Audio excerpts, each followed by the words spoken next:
అందరికీ నమస్కారం అండి. ఇట్లు మీ కృష్ణవేణి ఛానల్. ఈ వీడియోలో కామదా ఏకాదశి గురించి తెలుసుకుందాం. ఈ కథను వినడం వలన తెలిసి తెలియక చేసిన పాపాలు నశించి మోక్షము ప్రాప్తిస్తుందని పెద్దలు చెబుతున్నారు. కామదా ఏకాదశి రోజున సూర్యోదయానికి ముందే నిద్రలేవాలి. గంగాజలముతో స్నానము చేసి ఉతికిన బట్టలు ధరించి ఉపవాస వ్రతాన్ని ప్రారంభించాలి. తర్వాత విష్ణుమూర్తి విగ్రహం కానీ లేదా ఫోటోను తీసుకొని శుభ్రం చేసి పూజించాలి. నేతి దీపమును వెలిగించాలి. ఈ పవిత్రమైన రోజున శ్రీ మహావిష్ణువునకు పండ్లు, పుష్పములు, పాలు, తులసి ఆకులను నైవేద్యముగా సమర్పించాలి. తులసి ఆకులు లేకుండా పూజ పూర్తవ్వదు. అనంతరము శ్రీహరి స్తోత్రాలను, మంత్రాలను పఠిస్తూ చివరికి హారతిని ఇచ్చి పూజను ముగించాలి. తర్వాత ద్వాదశి తిథి నాడు బ్రాహ్మణులకు దానధర్మాలు చేయాలి. తర్వాత ఉపవాస వ్రతము విరమించాలి. ఈ కథను చివరి వరకు వినండి. నచ్చితే లైక్ చేయండి. శ్రీకృష్ణ భగవానుడు ధర్మరాజు యుధిష్ఠరునికి చైత్రశుక్ల ఏకాదశి ఉపవాసము అనగా కామదా ఏకాదశి కథను వివరించాడు. రఘుకుల రాజు దిలీపు కూడా తన గురువైన వశిష్ఠుని నుండి ఈ కామదా ఏకాదశి కథను విన్నాడు. పూర్వము రత్నాపూర్ అనే రాజ్యాన్ని పుండరీకుడు అనే రాజు పాలిస్తూ ఉండేవాడు. రాజ్యములో గంధర్వులు, కిన్నెరులు, కింపురుషులు, అప్సరసలు రాజ్యసభలో పాటలు, నాట్యాలు చేసి రాజును సంతోషపరిచేవారు.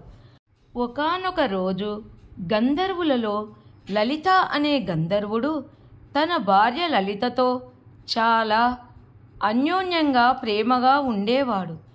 రాజ్యసభలో ఒకసారి అందరూ కార్యక్రమంలో ఉన్నప్పుడు గంధర్వుడి సతీమణి సభలో లేకపోయేసరికి తను ఆలోచనలో పడి లలితా గంధర్వుడు తన కర్తవ్యాన్ని మర్చిపోయి తను చేస్తున్న పనికి సరి అయిన న్యాయం చేయలేదు. అది గమనించిన రాజు గంధర్వుడిని ఆగ్రహించి, నీ అందము, నీకు ఉన్న సృజనాత్మకత, నీకు ఉన్న కళ అంతా నాశనమైపోవాలి అని శపించాడు.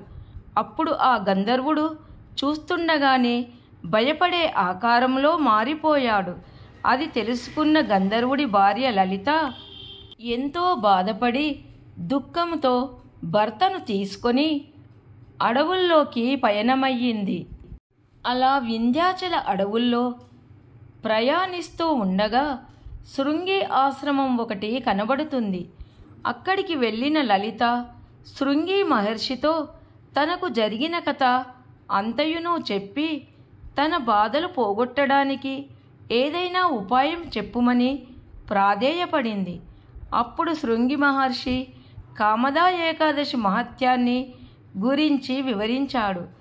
ఆ కథ మహత్యం విన్న గంధర్వుడి భార్య సంతోషించి ఆ వ్రతాన్ని భక్తి శ్రద్ధలతో ఆచరించి ఉపవాసము వ్రతము చేసి ద్వాదశి రోజు వాసుదేవ భగవానుని మనస్సులో తలుచుకుంటూ, స్వామి, నేను భక్తి శ్రద్ధలతో నీ వ్రతాన్ని ఆచరించాను.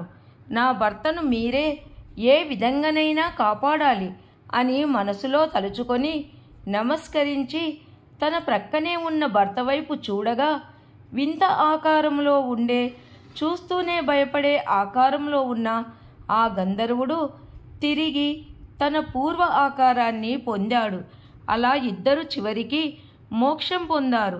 మనకు తెలియక చేసే పాపాలన్నీ ఈ ఒక్క ఏకాదశి రోజు మనము ఆచరించే వ్రతము, ఉపవాసం వలన పోతుంది అని పురాణాలు చెబుతున్నాయి. కథ నచ్చితే లైక్ చేయండి. అందరికీ ధన్యవాదములు.